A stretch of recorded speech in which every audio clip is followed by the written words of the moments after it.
اعوذ باللہ من الشیطان الرجیم بسم اللہ الرحمن الرحیم۔ آج جس موضوع پہ روشنی ڈالیں گے وہ ہے اسلام اور طہارت۔ اسلام اور طہارت بفضل اللہ تبارک و تعالی اسلام صفائی والا مذہب ہے۔ یہ تمام مذاہب کا آپ مطالعہ کر لیں، ایک ایک مذہب کو آپ چیک کر لیں، اسلام سے زیادہ صفائی ستھرائی آپ کو کہیں نہیں ملے گی۔ صفائی کو بڑا پسند کیا گیا اسلام میں، بلکہ اللہ رب العزت نے صفائی کو بہت پسند کیا۔ اس میں بغیر طہارت کے کوئی بھی عبادت نہ تو اللہ قبول کرتا ہے، نہ قبول کی جاتی ہے، اور نہ ہی کوئی بھی عبادت طہارت کے بغیر رکھی ہی نہیں۔ ہر عبادت سے پہلے طہارت کرنا بہت ضروری ہے، پاکی حاصل کرنا بہت ضروری ہے۔ کیوں کہ جس کی عبادت کرنے جا رہے ہیں وہ تو ہے ہی پاک، ہر نجاست سے، ہر پلیتی سے، ہر کمزوری سے وہ پاک۔ جب ایک پاک کی عبادت کی جاتی ہے تو پھر اپنے آپ سے جہاں تک بھی پلیتی دور کر سکتے ہیں وہ کرنا ہم پر فرض ہے۔ پلیتی دور کر کے، ناپاکی دور کر کے، ظاہر کی بھی اور باطن کی بھی۔ لیکن چلیں باطن تو بھی آگے ہے، ہم ظاہر کی ہی بات کرتے ہیں کہ ظاہراً آپ نے اپنے آپ کو پاک کرنا ہے ہر پلیتی سے، اور ساتھ ساتھ تصور میں لے کے آنا ہے کہ میں اپنے باطن کو بھی پاک کر رہا ہوں، میں اپنے اندر سے بھی پلیتی نکال رہا ہوں۔ نبی کریم صلی اللہ علیہ وسلم کے ایک ارشاد کا مفہوم ہے کہ آپ ارشاد فرماتے ہیں کہ طہارت ایمان کا حصہ ہے، اور ایک اور جگہ پہ ارشاد فرمایا جس کا مفہوم یہ ہے کہ طہارت نصف ایمان ہے، آدھا ایمان ہی طہارت ہے۔ ہر مسلمان مرد عورت پر نماز فرض ہے، ہر مسلمان مرد اور عورت پر نماز فرض ہے، لیکن اگر ناپاکی لگی ہوئی ہے تو نماز نہیں ہوگی۔ عورت ایام مخصوص میں نماز نہیں پڑھ سکتی، حالانکہ نماز کسی بھی حالت میں معاف نہیں ہے، ہر حالت میں نماز فرض ہے، لیکن ناپاکی میں نماز نہیں پڑھ سکتے۔ آپ پاکی حاصل کرنے کے بعد نماز کی طرف آپ آئیں گے، اور اگر ناپاکی میں نماز پڑھیں گے تو پھر بجائے ثواب کے گناہ ملے گا۔ عبادت کرنے کی اللہ نے 3 شرطیں رکھی ہیں۔ سب سے پہلے جس جگہ پر آپ عبادت کر رہے ہیں وہ جگہ آپ کی پاک صاف ہوگی، آپ خود پاک صاف ہوں، آپ کا لباس پاک صاف ہوگا۔ یہ 3 شرطیں رکھنی رب نے۔ اگر کوئی جنبی ہے تو وہ جنابت کا غسل کیے بنا نماز نہیں پڑھ سکتا۔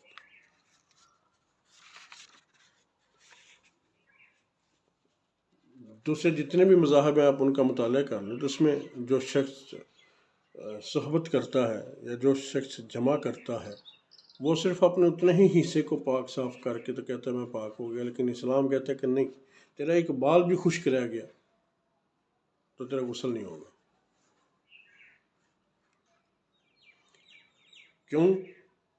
کیوں ایسا کہا گیا؟ اس لیے کہا گیا کہ تیرے جسم دوران جمع جو تیرے جسم سے پسینہ نکلتا ہے تو ایک ایک بال سے پسینہ نکلتا ہے، اور ہر پسینے میں اس کیفیت جمع ہوتی ہے۔ تو لہٰذا فرمایا کہ ایک بال بھی تیرا خشک رہ گیا تو تیرا غسل نہیں ہوگا، غسل نہیں ہوگا تو عبادت نہیں ہوگی۔ لہٰذا پورے جسم کو ایک پاک کرنا بہت ضروری ہے۔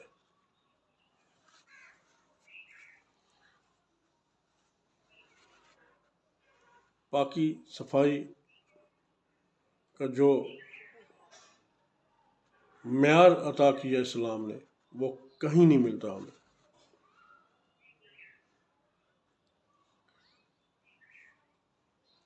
نبی کریم صلی اللہ علیہ وسلم نے اپنی امت کے لیے ختنہ لازمی قرار دے دی، اس پر بھی غور ہوا۔ اچھا، میں ایک چیز آپ کو بتاؤں، ایک چیز آپ کو میں بتاتا چلوں کہ غور و فکر کرنا اسلام ہمیں اس کی ترغیب دلاتا ہے۔ کسی بھی معاملے میں غور و فکر کرنا، دینی معاملے میں بھی، اس کی ہمیں ترغیب دلاتا ہے، لیکن ہم غور و فکر کی طرف نہیں آتے ہیں۔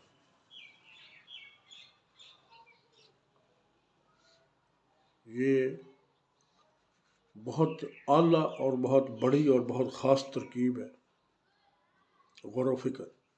اس پہ بھی انشاءاللہ العزیز آئندہ عنقریب اس پہ بھی روشنی ڈالی جائے گی۔ ابھی فی الحال میں مختصر سی روشنی، اب ختنے شدہ بچے جو ہیں ان کی نسبت جن کے ختنے نہیں کیے جاتے، وہ اب انگریز نے بھی پروف کر لیا، سائنس نے بھی پروف کر لیا کہ وہ بڑی بیماریوں کے شکار ہوتے ہیں۔ سب سے بڑا پیشاب کی رکاوٹ، جن کے ختنے نہیں ہوتے ان کو پیشاب کی رکاوٹ بہت ہوتی ہے۔ اس کے علاوہ اور بھی بے شمار بیماریوں کا وہ شکار ہوتا ہے۔ فرمایا جب تم کھانا کھانے لگو تو اپنے ہاتھ اچھی طرح سے دھو لو۔ کھانا کھا چکو تو پھر اپنے ہاتھ اچھی طرح سے دھو لو۔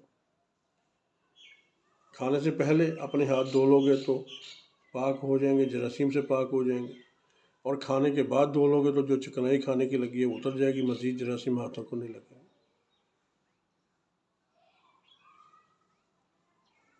پھر فرمایا کہ کھانے والی چیز کو پھونک نہیں مارنی۔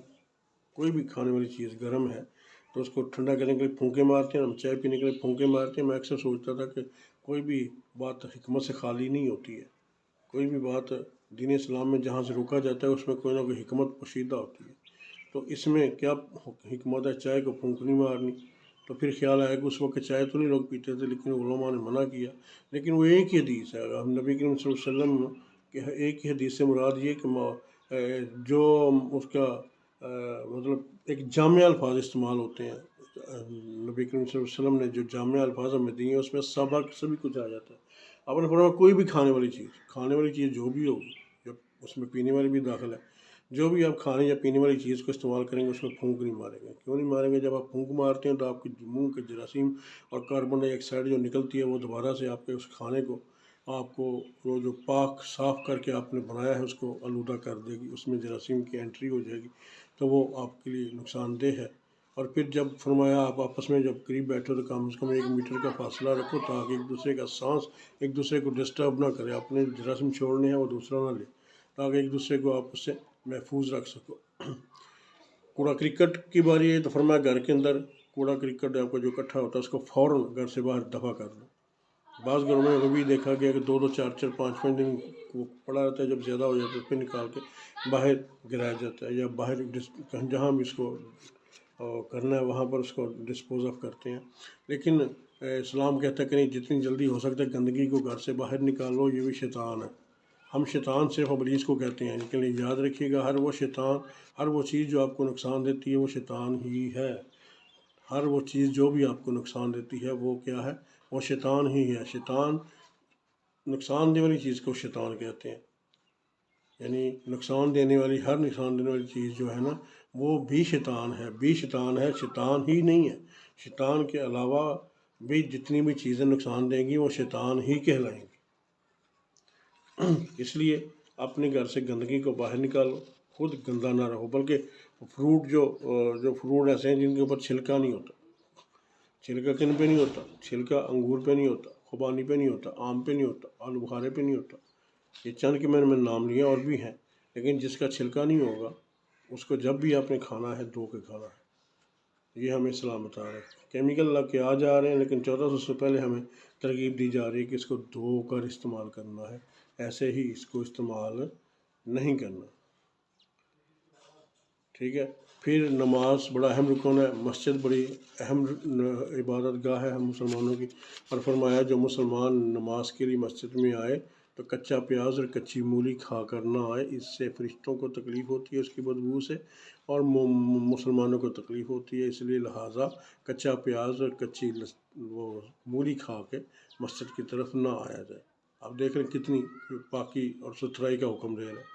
آپ کے منہ سے جو بدبو نکلتی ہے اس سے بھی کسی کو تکلیف نہ ہو، جو ہاتھ سے تکلیف دیتے ہیں وہ دیکھ لیں پھر وہ کتنا برا فیل کرتے ہیں۔ جو اپنی زبان کے غلط تیر چلا کے کسی کے دل پہ لگاتے ہیں وہ کتنا برا کرتے ہیں۔ یہاں تو فرمایا کہ نمازیوں کو تکلیف نہ ہو، لہٰذا کچا لہسن کھا کے یا کچا پیاز کھا کے یا کچی مولی کھا کے نہ ہو، کیونکہ اس کی اسمیل حالانکہ بہت بری نہیں ہوتی، لیکن اس سے بھی نمازیوں کو اور فرشتوں کو تکلیف ہوتی ہے، لہٰذا وہ آپ کھا کے کچا کھا کے نہیں مسجد میں آ سکتے، منع فرما دیے میری مسجد میں نہیں آنا۔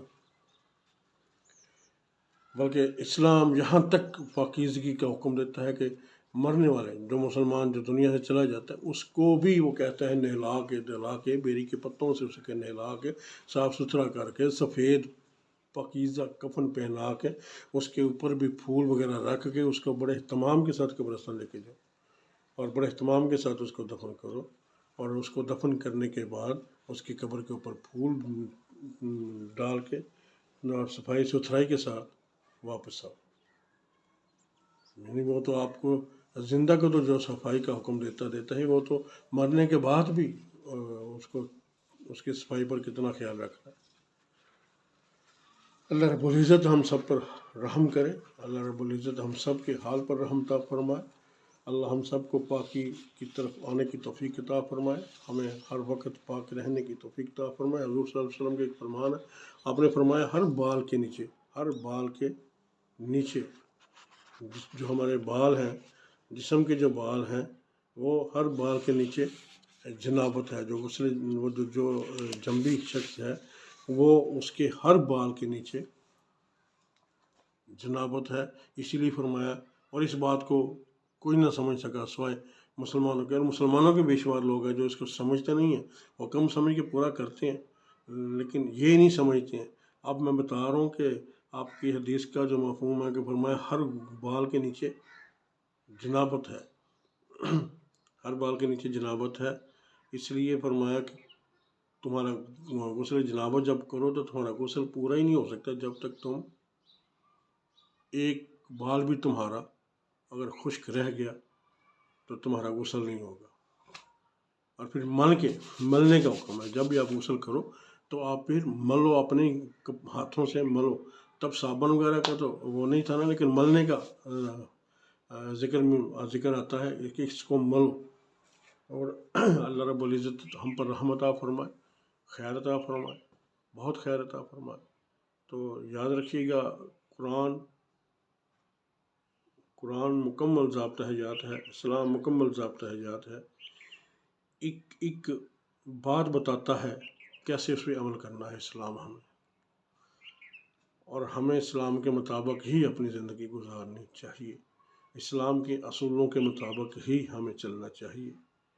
بنیادیات میں کوئی شک نہیں کہ گزارا نہیں، بنیاد کے بغیر عمارت نہیں بنتی، لیکن خالی بنیاد کے اوپر بھی ہم کو نہیں رہنا چاہیے، ہمیں بنیاد کے علاوہ عمارت بھی اعلیٰ اور اچھی بنانی چاہیے، تبھی گھر بنے گا۔ جب پورا گھر بنے گا، اسلام کا پورا گھر تعمیر ہوگا، تو پھر ہی یعنی اسلام یوں سمجھ لو کہ ایک مومن جو ہوتا ہے نا، وہ ایک گھر ہوتا ہے، ایک گھر کی مانند ہے۔ تو گھر مکمل کب ہوتا ہے؟ جب بنیادوں کے بعد دیواریں بھی بنا دی جائیں، چھت بھی ڈال دیا جائے، فرش بھی ڈال دی جائے، ٹھیک ہے۔ تو 5 بنیادیں تو آپ کو میں نے بتائی تھیں، تو یہ تو 5 دیواریں بنیادیں ہو گئیں آپ کی، کلمہ، زکوٰۃ، حج، نماز، یہ تو بنیادیں ہو گئیں آپ کی، یہ بنیادیں ہیں، لیکن ان پر ہی نہیں رہنا، یہ تو بنیادیں ہیں، یہ تو تاعمر چلیں گی، بنیاد تاعمر ہی مکان کے ساتھ ہوتی ہے، لیکن اس کی دیواریں بھی آپ اٹھانی ہیں۔ کسی دیوار کا نام سچ ہے، کسی دیوار کا نام تقویٰ ہے، کسی دیوار کا نام روزہ ہے، کسی دیوار کا نام مطلب یہ ساری چیزیں جو انہیں کے اوپر دیوار ہوگی، آپ کا اچھا کردار، اچھا گفتار، صفائی ستھرائی، مکان کے اندر کی صفائی ستھرائی، یہ ساری چیزیں ہمارے دین میں، ہمارے اسلام میں داخل ہیں، ان پر ہر کسی کا عمل کرنا بہت لازم ہے، بلکہ فرض کی طرح لازم ہے۔ ہم سب کو اس کے مطابق ہی زندگی گزارنی چاہیے، پاکی صفائی میں ہر وقت رہنا چاہیے۔ مومن ہوتا ہی وہ ہے جو صاف ستھرا نکھرا، اوپر سے بھی اندر سے بھی۔ مومن ہوتا ہی وہ ہے، یاد رکھو، مومن ہوتا ہی وہ ہے جو اندر سے بھی اور باہر سے بھی صاف ستھرا نکھرا ہوا ہو، ٹھیک ہے۔ اسلام ہمیں کہاں نظر آتا ہے؟ اسلام ہمیں یورپ میں نظر آتا ہے، لیکن وہاں مسلمان اور اپنے ملک پاکستان میں ہمیں مسلمان نظر آتا ہے، لیکن اسلام نے اللہ ہمارے ملک کے اندر مسلمانوں کے اندر بھی اسلام زندہ فرمائے۔ وآخر دعوانا ان الحمد للہ رب العالمین۔